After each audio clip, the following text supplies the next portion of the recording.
लोक कला केंद्र के प्रस्तुति।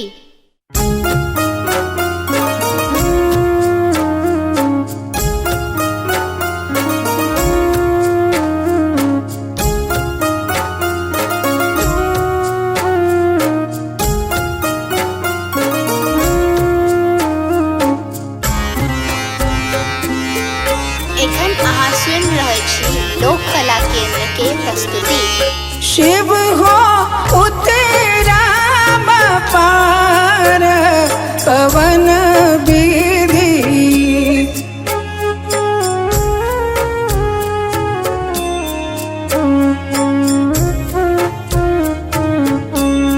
शिव हो उतरा पार पवन विधि।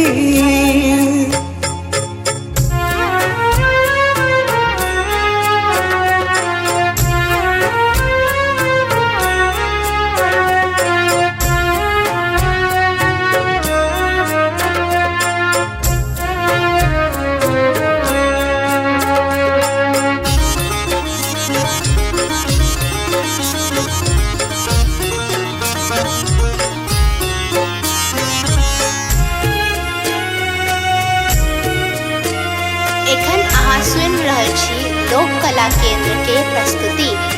लोढ़ब कुसुम तोड़ब बेल पात, लोढ़ब कुसुम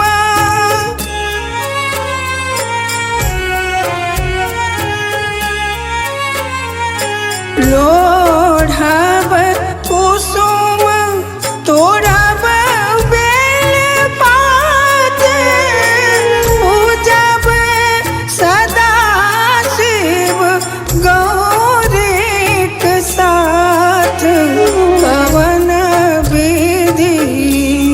शिव हो उतरा पार पवन विधि।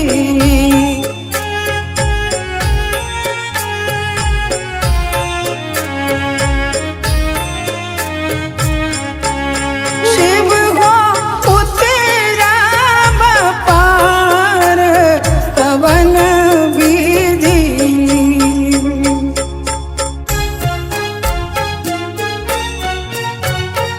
एखन अहाँ सुनि रहल छी लोक कला केंद्र के प्रस्तुति। बस चढ़ल शिव ईराए मसारा, बस चढ़ल शिव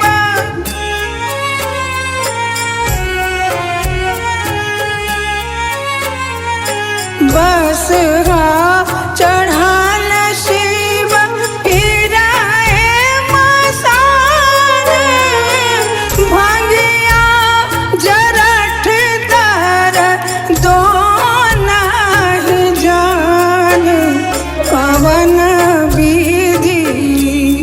शिव हो उतरा पार पवन विधि।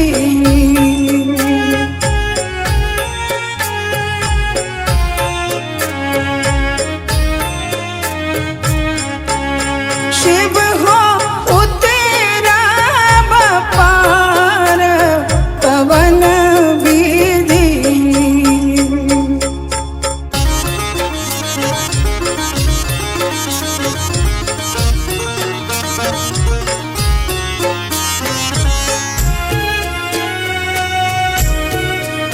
एखन अहाँ सुनि रहल छी लोक कला केंद्र के प्रस्तुति।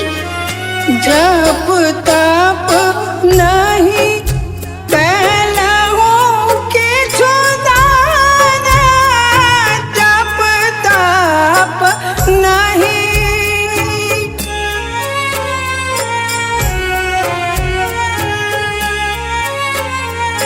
जप तप नहीं कैलहु किछु दान, बीत गेल 3 पान का